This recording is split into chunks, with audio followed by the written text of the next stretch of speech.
सोमवार व्रत कथा भगवान शिव पूरी करेंगे सभी इच्छाएं। देवों के देव महादेव बहुत ही भोले माने जाते हैं, इसलिए उनका एक नाम भोलेनाथ भी है। पौराणिक मान्यतानुसार भगवान शंकर को प्रसन्न करने के लिए किसी भी तरह के खास विशेष पूजन की आवश्यकता नहीं होती, क्योंकि कहा जाता है कि वो तो भोले हैं और भक्त की मन से की गई क्षणिक मात्र की भक्ति से ही वह प्रसन्न हो जाते हैं। अगर आप भी शिव की भक्ति और कृपा पाने के लिए सावन के सोमवार का व्रत करते हैं तो इस कथा से भोलेनाथ को प्रसन्न कर सकते हैं। एक बार किसी एक नगर में एक साहूकार था। उसके घर में धन की कोई कमी नहीं थी, लेकिन कोई संतान न होने के कारण वो बहुत दुखी था। संतान प्राप्ति के लिए वो हर सोमवार को व्रत रखता था और पूरी श्रद्धा के साथ शिव मंदिर जाकर भगवान शिव और माता पार्वती की पूजा करता था। उसकी भक्ति देखकर एक दिन मां पार्वती प्रसन्न होकर भगवान शिव से साहूकार की मनोकामना पूर्ण करने का निवेदन किया। पार्वती जी के आग्रह पर भगवान शिव ने कहा कि हे पार्वती, इस संसार में हर प्राणी को उसके कर्मों का फल मिलता है और जिसके भाग्य में जो हो उसे भोगना ही पड़ता है। लेकिन पार्वती जी ने साहूकार की भक्ति देखकर उसकी मनोकामना पूर्ण करने की इच्छा व्यक्त की। माता पार्वती के आग्रह पर शिव जी ने साहूकार को पुत्र प्राप्ति का वरदान तो दिया, लेकिन उन्होंने बताया कि यह बालक 12 वर्ष तक ही जीवित रहेगा। माता पार्वती और भगवान शिव की बातचीत को साहूकार सुन रहा था, इसलिए उसे ना तो इस बात की खुशी थी और ना ही दुख। वो पहले की भांति शिवजी की पूजा करता रहा। कुछ समय के बाद साहूकार की पत्नी ने एक पुत्र को जन्म दिया। जब वो बालक 11 वर्ष का हुआ तो उसे पढ़ने के लिए काशी भेज दिया गया। साहूकार ने पुत्र के मामा को बुलाकर उसे बहुत सारा धन देते हुए कहा कि तुम इस बालक को काशी विद्या प्राप्ति के लिए ले जाओ। तुम लोग रास्ते में यज्ञ कराते जाना और ब्राह्मणों को भोजन दक्षिणा देते हुए जाना। दोनों मामा भांजे इसी तरह यज्ञ कराते और ब्राह्मणों को दान दक्षिणा देते काशी नगरी निकल पड़े।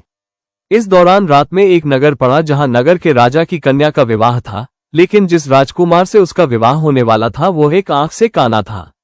राजकुमार के पिता ने अपने पुत्र के काना होने की बात को छुपाने के लिए सोचा क्यों न उसने साहूकार के पुत्र को दूल्हा बनाकर राजकुमारी से विवाह करा दूं। विवाह के बाद इसको धन देकर विदा कर दूंगा और राजकुमारी को अपने नगर ले जाऊंगा। लड़के को दूल्हे के वस्त्र पहनाकर राजकुमारी से विवाह करा दिया गया। साहूकार का पुत्र ईमानदार था, उसे यह बात सही नहीं लगी, इसलिए उसने अवसर पाकर राजकुमारी के दुपट्टे पर लिखा कि तुम्हारा विवाह तो मेरे साथ हुआ है, लेकिन जिस राजकुमार के संग तुम्हें भेजा जाएगा वो एक आंख से काना है। मैं तो काशी पढ़ने जा रहा हूँ। जब राजकुमारी ने चुन्नी पर लिखी बातें पढ़ी तो उसने अपने माता पिता को ये बात बताई। राजा ने अपनी पुत्री को विदा नहीं किया, फिर बारात वापस चली गई। दूसरी ओर साहूकार का लड़का और उसका मामा काशी पहुंचे और वहां जाकर उन्होंने यज्ञ किया। जिस दिन लड़का 12 साल का हुआ उस दिन भी यज्ञ का आयोजन था। लड़के ने अपने मामा से कहा कि मेरी तबीयत कुछ ठीक नहीं है। मामा ने कहा कि तुम अंदर जाकर आराम कर लो। शिवजी के वरदानुसार कुछ ही देर में उस बालक के प्राण निकल गए। मृत भांजे को देख उसके मामा ने विलाप करना शुरू किया। संयोगवश उसी समय शिवजी और माता पार्वती उधर से जा रहे थे।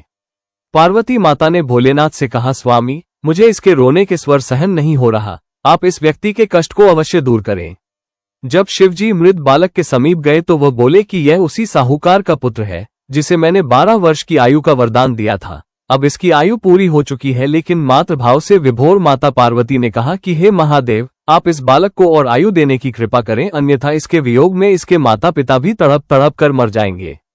माता पार्वती के पुनः आग्रह पर भगवान शिव ने उस लड़के को जीवित होने का वरदान दिया। शिवजी की कृपा से वो लड़का जीवित हो गया।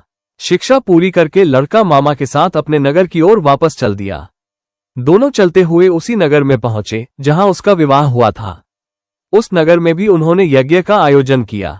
उस लड़के के ससुर ने उसे पहचान लिया और महल में ले जाकर उसकी खातिरदारी की और अपनी पुत्री को विदा किया। इधर साहूकार और उसकी पत्नी भूखे प्यासे रहकर बेटे की प्रतीक्षा कर रहे थे। उन्होंने प्रण कर रखा था कि यदि उन्हें अपने बेटे की मृत्यु का समाचार मिला तो वह भी प्राण त्याग देंगे, परंतु अपने बेटे के जीवित होने का समाचार पाकर वो बेहद प्रसन्न हुए। उसी रात भगवान शिव ने साहूकार के स्वप्न में आकर कहा, हे श्रेष्ठी, मैंने तेरे सोमवार के व्रत करने और व्रत कथा सुनने से प्रसन्न होकर तेरे पुत्र को लंबी आयु प्रदान की है। इसी प्रकार जो कोई सोमवार व्रत करता है या कथा सुनता और पढ़ता है उसके सभी दुख दूर होते हैं और सभी मनोकामनाएं पूर्ण होती है। शिव चालीसा। जय गणेश गिरिजा सुवन, मंगल मूल सुजान। कहत अयोध्या दास तुम, देहो अभय वरदान चौपाए। जय गिरिजा पति दीन दयाला। सदा करत संतन प्रतिपाला। भाल चंद्रमा सोहतनी के, कानन कुंडल नागफनी के अंग गौर शिर गंग बहाये। मुंडमाल तन क्षार लगाए वस्त्र खाल बागरंबर सोहे। छवि को देखी नागमन मोहे मैना मातु की हवे दुलारी। बाम अंग सोहत छवि न्यारी कर त्रिशूल सोहत छवि भारी। करत सदा शत्रुन क्षयकारी नंदी गणेश सोहतः कैसे। सागर मध्य कमल है जैसे कार्तिक श्याम और गणराव। या छवि को कही जात न काओ देवन जब ही जाए पुकारा। तब ही दुख प्रभु आप निवारक किया उपद्रव तारक भारी। देवन सब मिली तुम्हि जुहारी तुरत षडानन आप पठायो। लवनिमेश महामारी गिरायो आप जलंधर असुर संहारा। सुयश तुम्हार विदित संसारा त्रिपुरासुर सन युद्ध मचाए। सबही कृपा कर लीन बचाए किया तपही भागीरथ भारी। पूर्व प्रतिज्ञा तासु पुरारी दानिन मह तुम सम को नाही। सेवक स्तुति करत सदाही वेद नाम महिमा तव गाए। अकत अनादि भेद नहीं पाए प्रकटी उदधि मंथन में ज्वाला। जरत सुरासुर भय विहाला कीन्ही दया तहम करी सहाय। नीलकंठ तब नाम कहाय पूजन रामचंद्र जब कीन्हा। जीत के लंक विभीषण दीन्हा सहस कमल में हो रहे धारी। कीन परीक्षा तबही पुरारी एक कमल प्रभु राखेव जोई।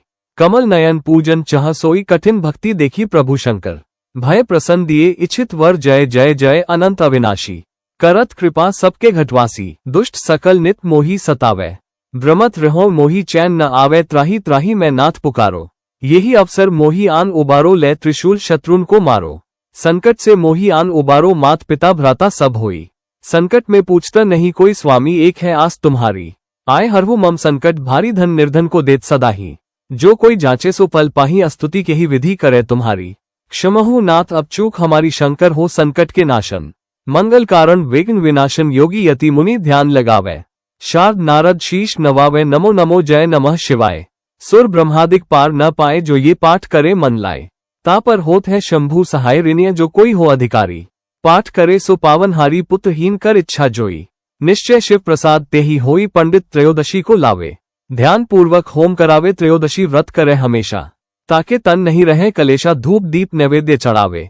शंकर सम्मुख पाठ सुनावे जन जन के पाप नसावे। अंत धाम शिवपुर में पावे कहे अयोध्यादास आस तुम्हारी। जानी सकल दुख हरहु हमारी। प्रिय भक्तों यदि आपको ये शिव की कथा पसंद आई है तो वीडियो को लाइक करें, चैनल को सब्सक्राइब करें और कमेंट में हर हर महादेव जरूर लिखें। आप सभी का तहे दिल से धन्यवाद।